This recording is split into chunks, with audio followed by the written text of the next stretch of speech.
Alrighty, this is a reading from Luke chapter 19, verse 20. Then the other came, saying, Lord, here is your pound. I wrapped it up in a piece of cloth. For I was afraid of you, because you are a harsh man, and you take what you did not deposit, and reap what you did not sow.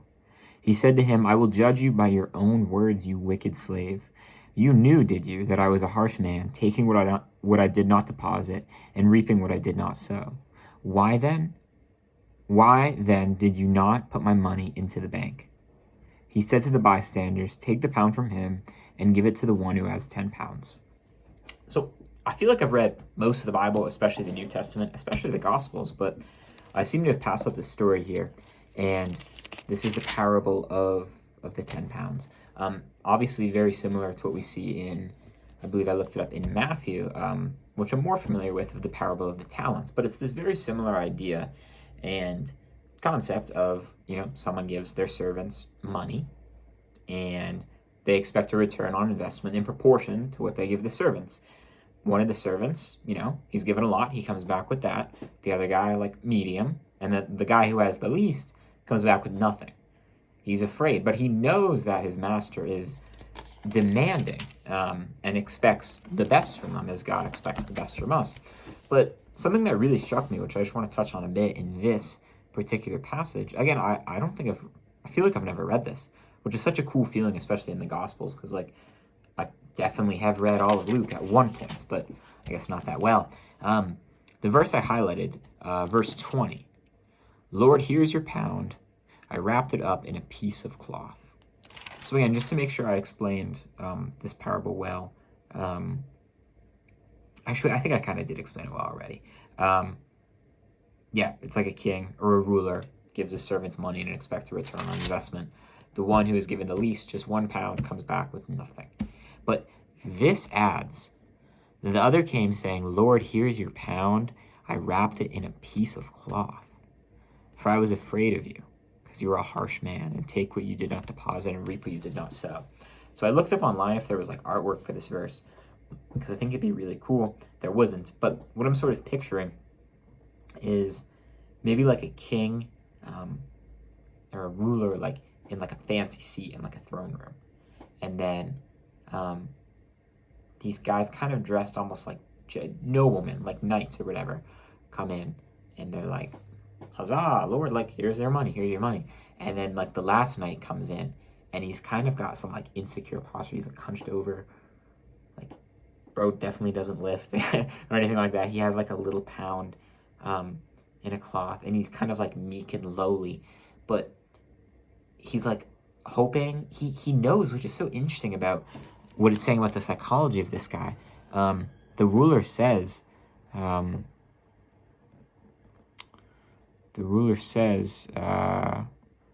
will judge you by your own words. And then he says, you knew, did you, that I was a harsh man? Why then did you put the money in the bank? Or why then did you not put the money in the bank? But I think it's interesting to think of this character, the third slave, as a calculated individual. Almost like Dwight in The Office. I don't know if that's definitely not, I haven't heard that interpretation anywhere, but playing it safe. And this, I don't know, that really speaks to me. I wrapped it up in a piece of cloth. I mean, if we're talking just biblically, we think of, Jesus says you're the light of the world, who, after lighting a lampstand, puts it under a table or in a bushel. I think it's in a bushel or something but who puts a lamp under a table or in a bushel? You put it so it can shine. And, obviously it's money, but it's metaphor here. But this servant is coming up to God, or the ruler, or we're coming up to God, having hidden the best parts of ourselves, having hidden in a cloth, the cloth is so interesting. I think one other says napkin, but cloth sort of implies fancy, nice, clean, trying to clean over and scrub off our failures, the fact that we didn't go all the way, the fact that we didn't try that career path, ask that girl out, go for that 1 rep max, whatever it may be, that we didn't go all the way. And again, we're called to go all the way in God's will. God's will here for the servants, which he literally reveals, is the ruler wants a return on investment. And again, there's so many like different lessons from this, but one way we can think is that God doesn't like people who put stuff in the bank. God doesn't like, if we think about like investing, you have like S&P 500, NASDAQ, or ETFs, which is like a collection of companies. And then we have like risky stuff like, cryptocurrency, a little riskier. There was that weird like NFT thing for a while. And then we have like Wolf of Wall Street, like blue chip stocks, like small companies, just like crazy risky investing. This man here, I think it says he put it in the bank.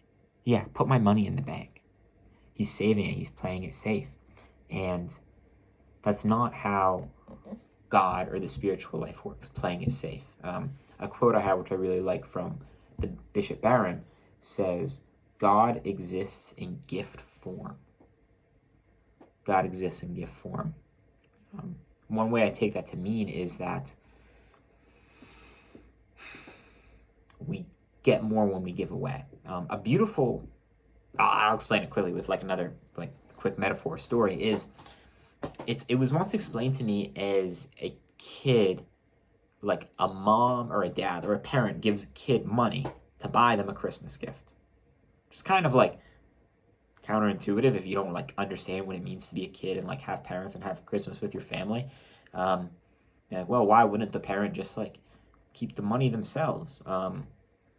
Why are they giving the kid something to give back to them? Why did God make us? To know, to love, and to serve him. There's a lot of other stuff you could say. I think that's like the catechism answer in the Catholic tradition. God made us to know, to love, to serve him, and to dwell with him in eternity in heaven. But God is a gift, getting in ratio to what we give. If we kind of expand on the story here of like the kid buying the mom or dad a Christmas gift with money that the parent gave them, if the kid goes out and like pockets the change and like, oh, like, you gave me money, I didn't want to lose it. Like the parent's like, what the hell? Like, Johnny, you idiot. Like, bang. No, I'm kidding. I don't condone beating children here at Bro-Theology. But you could imagine also if the kid goes out and he chips in a bit like of his own cash, or he uses it to the best he can. He buys the most like extravagant gift and gives the best thing. His parents are like, oh, like this kid's responsible. Like he knows what to do with money. He knows what to do, what is given with him next time, next Christmas, next holiday, when we want to buy him something, let's give him more. And so much more with God. It can be a difficult principle what's at the end of this passage here. I tell you, to all those who have, more will be given, but from those who have nothing, even what they have will be taken away. And it's kind of like exponential in a sense than the spiritual life. When we recognize that God's Spirit, the Holy Spirit, faith, whatever exactly like term you want to call it, is within us, and we give it away, we are then more blessed. I just want to make sure I get my notes right. When we give it away, the grace, the gifts that God has given us, when we're charitable with that to others, we get more. It multiplies. That's such a biblical principle, and it multiplies and multiplies. It's exponential. But yeah, it's so sad too that when we don't, when we cower our gifts and talents, when we invest strategically, when we play it safe, and here this beautiful idea, I wrapped it up in a piece of cloth, when we like cover up nicely the fact that we didn't try our best, the fact that we didn't give all we could in service of others, like when we're old and dying. It's sad. Again, I'm 21, but I can think of so many times in my life that I hid away, or I downplayed what I could have done. I downplayed who I could be now. There's this quote, it's not accurate. It says true, but it makes you think. It says true hell is when the person you are meets the person that you could have been. True hell is when the person you are meets the person you could have been. And there was this other video on Instagram I once saw from some old like bodybuilder guy who died, and he was like, running, like he had just finished a run, like jack dude, and he said like the most difficult moments in life are not when you're pushing yourself in a workout. It's not getting up early. It's not like grinding in the gym, doing a heavy set, the discipline of taking a cold shower, abstaining from whatever your vice of choice may be, abstaining from scrolling, lust, whatever. The most difficult part of life is looking back and realizing that there's these little fragments, these little pieces of time here and there that you could have been better, that you could have done something better, because that's so painful. Like, literally, like, can hurt when if you really think about it, like physically hurt, because you can't do anything about it. It can only fuel you to go forward. But to look back on these times in our lives where we were given something. For me, I think of COVID. I was given like basically a year and a half or 2 years to do screw all. Like the school wasn't anything. I was playing a bit of sports to do screw all. And I sat in my room on my computer. I played video games and I masturbated way too much. I mean, no masturbation is good. No porn is obviously, any of that's a good, but like just in some sense a comically amount of like this bad thing. I didn't get into my faith at all. I didn't read. I barely lifted weights. I barely trained myself. And I feel like I have nothing to show from it. And oftentimes we have then this temptation to take this part of ourselves, this untapped potential in the past, kind of lie about it. Wrap it up in a piece of cloth. Say, oh, well, it was COVID. I wasn't in a right headspace. Like I really wasn't able to do my best there. But then that sort of creates a bad mentality where you're giving yourself excuses to not be at your best. I remember I was talking at dinner with some people and this girl was like, oh, like, you know, again, I'm an undergrad student at a school where the, right now, like it's very self-directed. So like little class time, a lot of free work. And this girl was saying, she's like, oh, like I'm not at my best right now. She's like, or she didn't phrase it like that, but she was like, when I am in the future, a PhD student or something like that, and I have more time on my hands, I'll be able to get into my better routine and be like, bring forth the best version of like myself and my academics. And I looked at her and I was like, well, there's the idea of like, you know, you could die. You don't know if you're going to make it. Then there's the idea of like discounting yourself now. And even especially like the fact I told her, like, you will never have the least amount of responsibilities that you have right now, especially like as a young kid going through college. You will never have the least amount of debt, responsibilities, family, job, stuff like that. As an undergrad student, it's like, it's the least compared to like having a family in a PhD or being in a PhD program or something like that. But there's also this idea of like cucking yourself, cucking how much you can be. And especially if we look back and say, oh, well, there's a good reason I didn't do well, or there's a good reason that I didn't make the most of what God gave me. And then it's easy to tell ourselves right now that there's a reason, a feasible reason that we can accept that we aren't putting our best foot forward.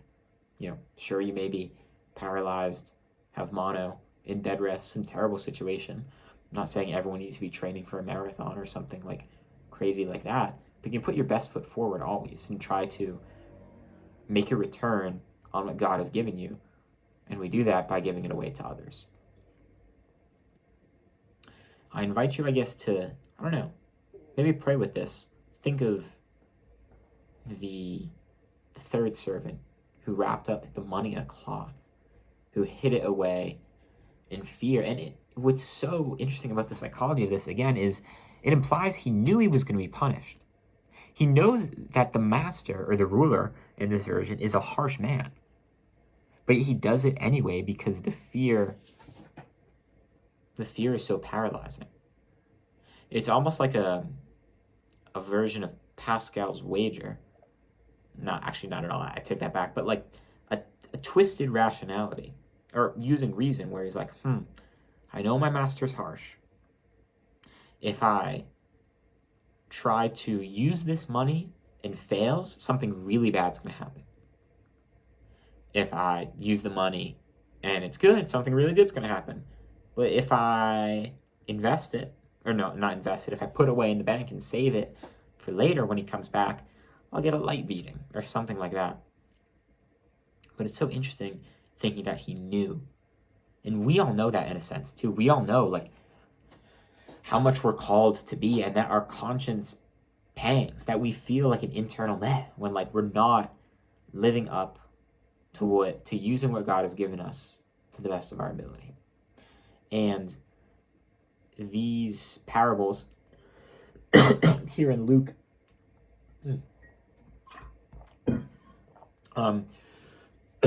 these parables here in Luke and in Matthew are in money, but when they are interpreted by commentators, it is in what God has given us, whatever that may be, the gifts he has given us, the grace he has given us, the faith, the knowledge, whatever it may be.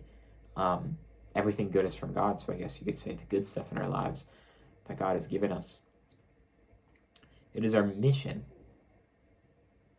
to not wrap it, to not hide it in a corner, to not safely put it away in a bank, to not fail to use it and know we could have done better and know we could have multiplied it.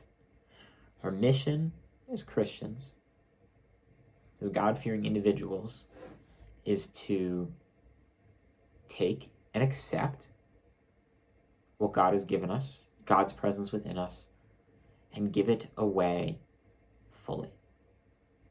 Christ was crucified for our sins. Christ's final gesture, I guess, before he died, before he rose, is his arms outstretched. A full offering. Nothing was on the table. Nothing was being held back. And that is how we are called to live. To live well, yes, but to live fully. To fully give. As my girlfriend's dad says, to give till it hurts. That's what Christ did. God bless.